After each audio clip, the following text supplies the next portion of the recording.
All right. Okay, let's see here. There we go. Okay, so, um,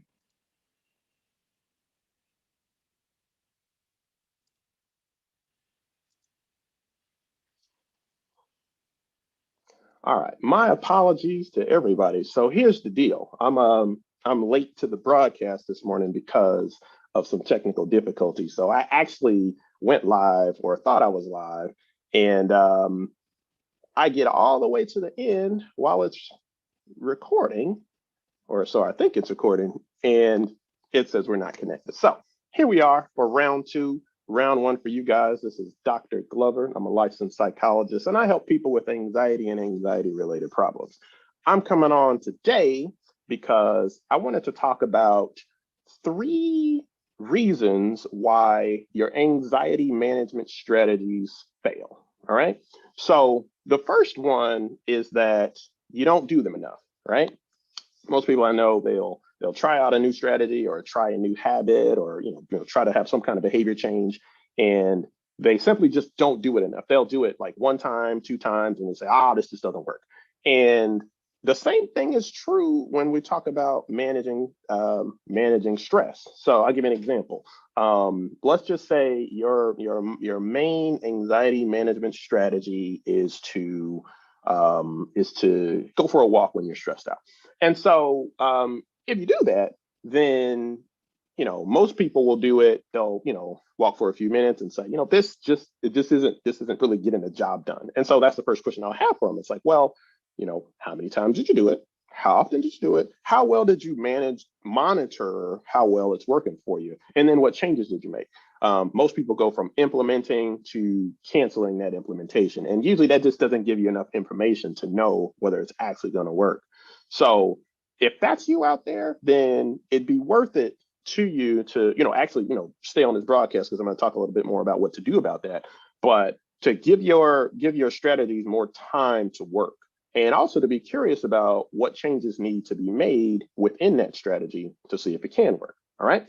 The second reason why your stress management strategies fail is that you don't really set clear expectations for them. You don't set clear expectations, and you don't set realistic expectations. So what I mean by that? Well, if most people, whether they'll admit it or not, they secretly hope that if they have an anxiety management or a stress management strategy, they secretly hope that if they use it, that their stress will go from like 100 to zero. Just take the whole thing out.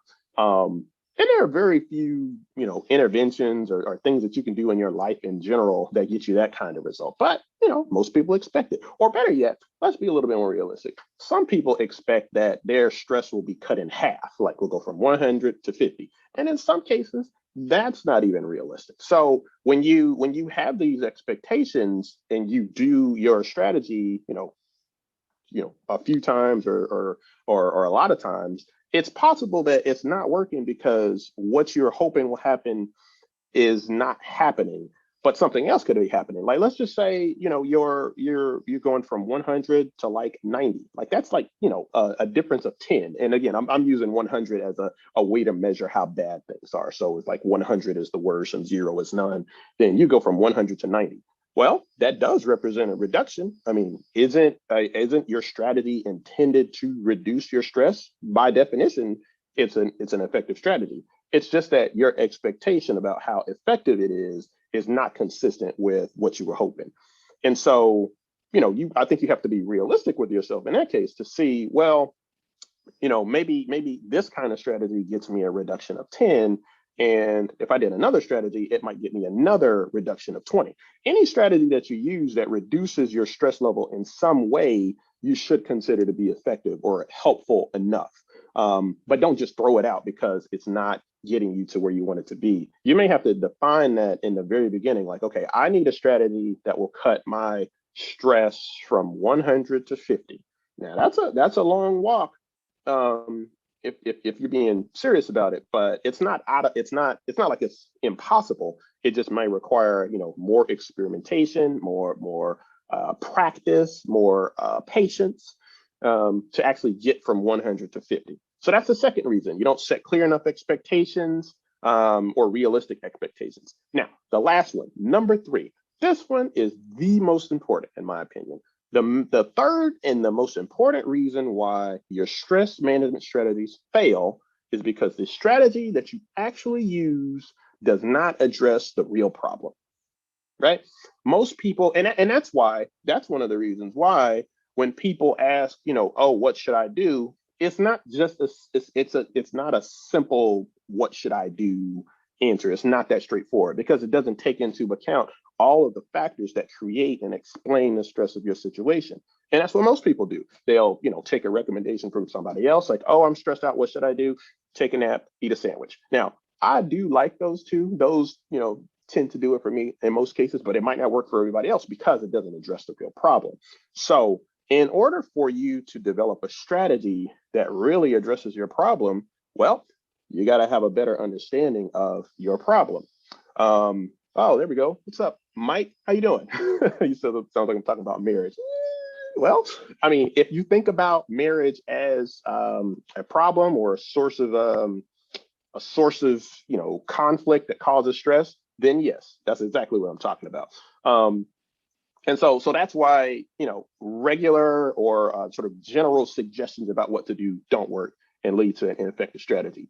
So what we talk about, what I help people do in the virtual anonymous group, that's this new project that I've launched. We had a meeting 2 weeks ago. The whole reason why that group came to be was because there are not enough therapists out there for people who actually need them or want to find them, especially if you're looking for a Black therapist. So the idea is to be able to provide some of the skills, some of the training that you might get in a therapy to people while they're waiting for a therapist to show up. Now, I'm hopeful that there'll be an increase in providers, or maybe the demand will go down. I actually don't really think the demand's going to go down anytime soon because we're still in a global pandemic, and the pandemic has created a lot of stress for lots of different kinds of stress for lots of people. Like pretty much everybody I know, right, is dealing with some kind of stress, and so having a place to go to have some sense of what you can do is what this whole thing is about, what the therapy alternative is about.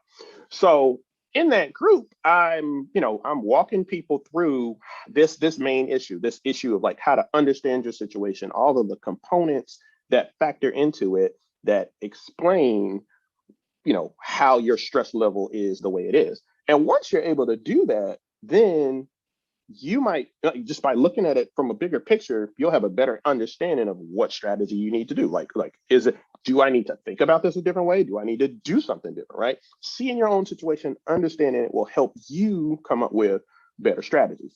So that's what we do in the virtual anonymous group. The other thing about the group is that it's one of those where anybody can join, and it's 100% anonymous, right? So how does that work? Well, almost like this. So I'm talking, and this is live, and actually this is not anonymous because it's live and people are posting on social media, but the way it looks is it's me, I'm on a screen, I'm talking about specific situations, discussing the framework, responding to live direct messages to me that only I can see. If you're sending messages on your end, all you can see is your open chat box.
All right, let's see. Let's see if that works. Somebody says, good morning, good morning. I can't hear you, good morning. How about now? Let's see. Okay, I'll keep talking as if you can hear me. Okay, great. I got my sound back. So here's what happened, guys. So we were in the middle of the broadcast, and then the phone rings, and so when the phone rings, it throws everything off. Okay, some people can say, okay, there we go. So throws everything off. So had to mute the call, and then it kicked out my sound. So we'll do the best we can. If you need to ask me a question, you can do it right here in the chat. But basically, so back to what I was saying. So tomorrow is the next group. It's going to be from 2 p.m. to 3 p.m. You go to the website here. Let's see, and you click to register for the next session right here. All of the dates are here. So we got one tomorrow, 2 weeks from there, 2 weeks from there, 2 weeks from there. So you can register for any one that you want. Put your name in, email address. They are $20 a session. It's like what you would pay if you were going to see a therapist, have a copay, right? So you would sign up there, and then if you can't attend live, then all of those are recorded. So the recording that you get is basically just going to be me talking, and anything I would show as like a presentation. You will see that. So let me see. Oh yeah, so the playback is available to you if you can't attend live. I do recommend that you sign up and register just in case, because if you pay for it, then that recording is going to be available to you. And so tomorrow we're going to go even deeper into discussion that we had on the last session about the framework and how to understand your situation well enough to know what strategies you should use. So that's going to be the key for developing. Let's see. Oh, I'll answer that in a second. So that's going to be a key for you to be more effective in your stress management strategies. Now, somebody said, would you please put the registration link in the chat? Yes, I will do that. Let me see if this is the one that worked for you. So the one I'm putting in here now brings you to this page, so you can pick the date that you want. All right. I'm assuming that you want to come tomorrow, but I don't know that for sure. So I'm going to put that registration link right here. And if that is good for you, let me know. That would be cool if during one of these I can have any one of you guys come on and talk. Again, this is not the anonymous format that the group is in, because here this is all live, and so you can see it happening in real time. You can see people's comments, or maybe you can. I don't actually know. I can see everybody's comments. So you guys got any questions while I'm on? I'll be on for a few more minutes.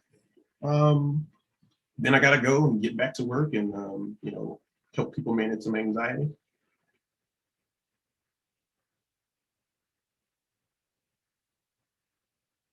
All right, well, if you don't have any, definitely check out the link to register. If you're going to be on there, I'll see you tomorrow. I'm the only one that's going to know, so bring your questions.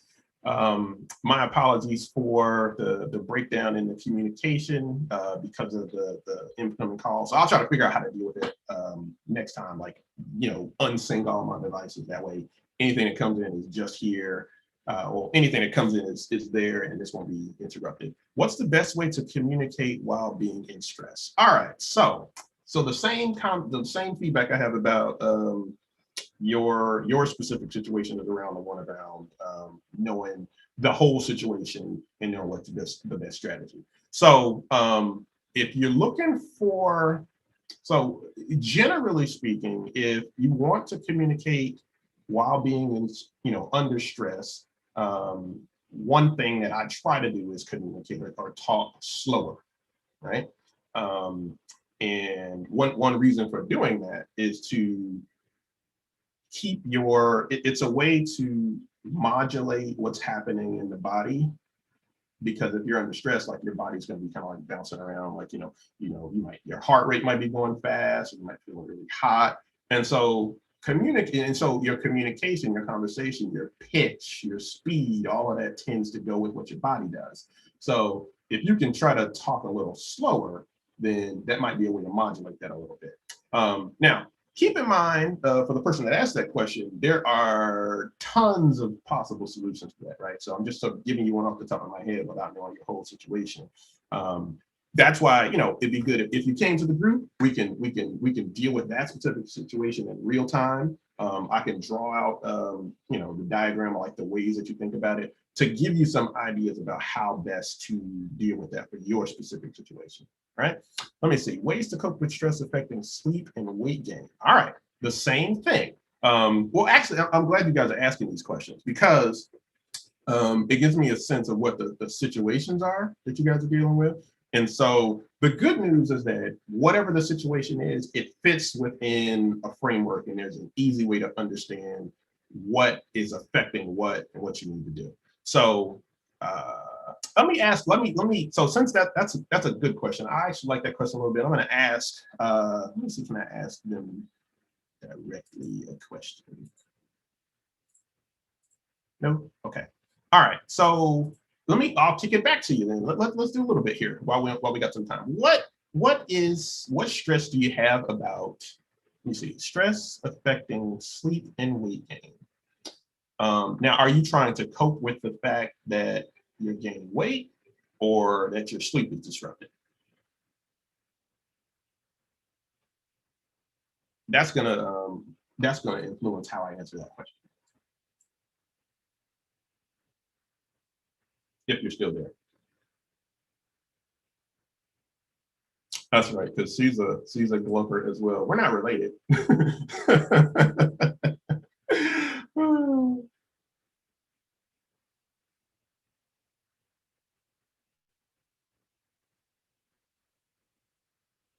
Okay, so I don't get any more on the follow-up. So I'll answer the question this way.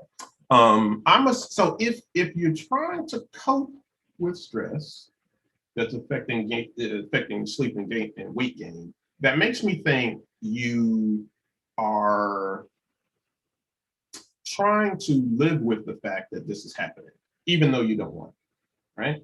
And so in order to do that, you have to think about like what it actually means that your sleep is disrupted and you're gaining weight. Because the other way of approaching it is to try to get better sleep and to try to slow the weight gain, right? Would that potentially affect your level of stress, right? It's a question of like what's causing what. Like, is the stress causing sleep and weight gain, or the weight gain and the sleep are causing the stress? I can see a case for both, but like sort of within that, there are other things possibly happening, right? So like if your sleep is off, is it because of your behavioral habits, like things that you are doing because you're stressed, right? So we would try to understand like the connection to all those pieces to figure out what's the specific thing to do.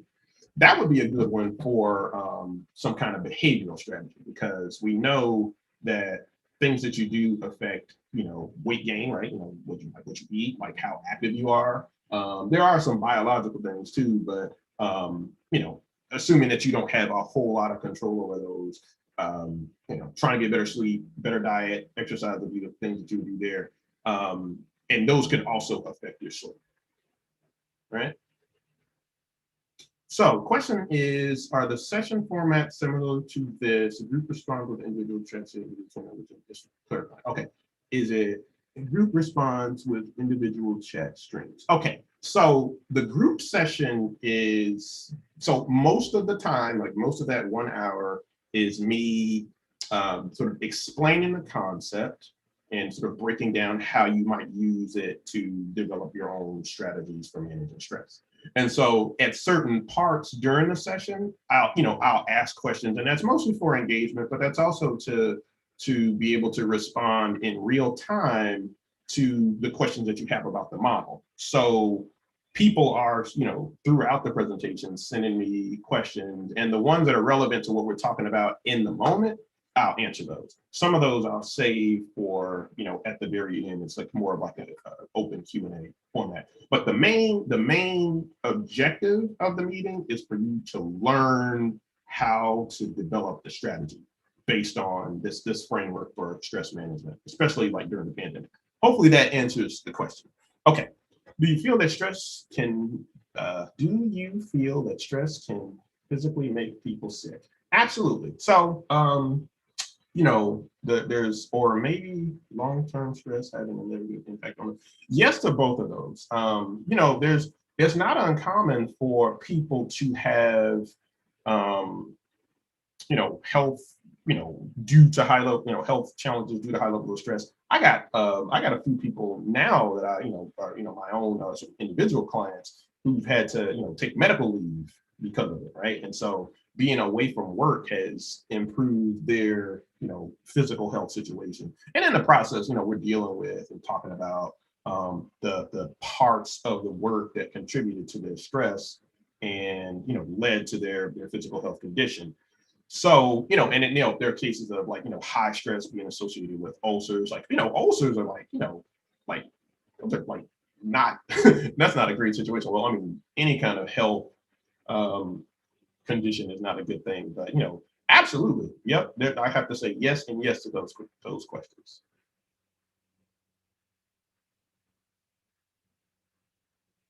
I like that you guys are so talkative. This is, I guess, one of the a good reason why, you know, coming on here to talk and, share what I know is good. So my hope is to be with this group is to provide something that, helps people right now.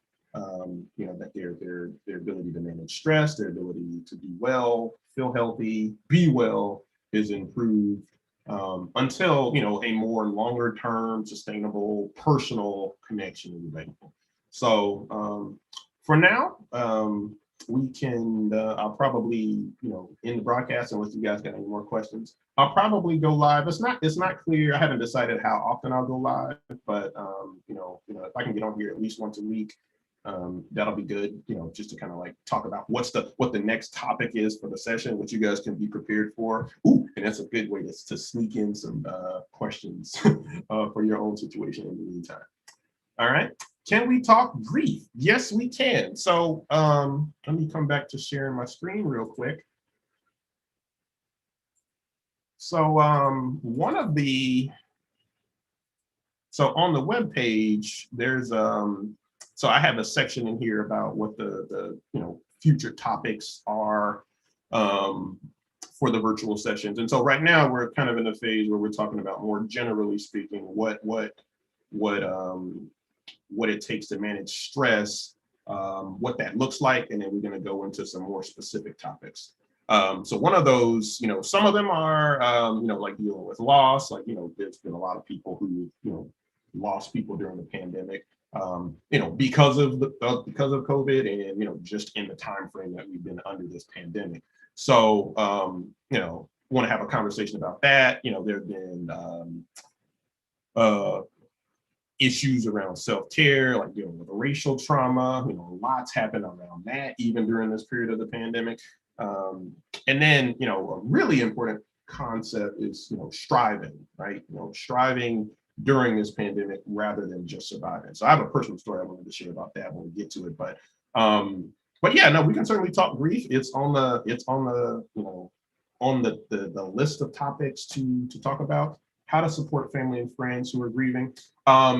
Yeah, I will, actually, let me see here. First, I have a little sheet of paper. It's just like a little scratch sheet paper where I'm sort of keeping up with some of the things people are talking about and interested in. And what I do is when we come to that part of the session, so again, like we're trying to take this in a stepwise format. We come to that part of the conversation, I'll throw it in the presentation, or if it's related to the topic, then we can just deal with it in real time. So that'll be like the part of the sessions where it's more of an open Q&A, or if it comes during the session, I'll save it for that open Q&A. And if we need to talk more about it, then it becomes the content for the next session. So yeah, I'm open to questions, topics. I mean, this is essentially something like for the people, right? So it certainly helps me to know what you guys need, and we can develop the content around it. All right. So hopefully you guys hit up that link and register, and I'll see you guys tomorrow You guys take care out here. Until then, peace.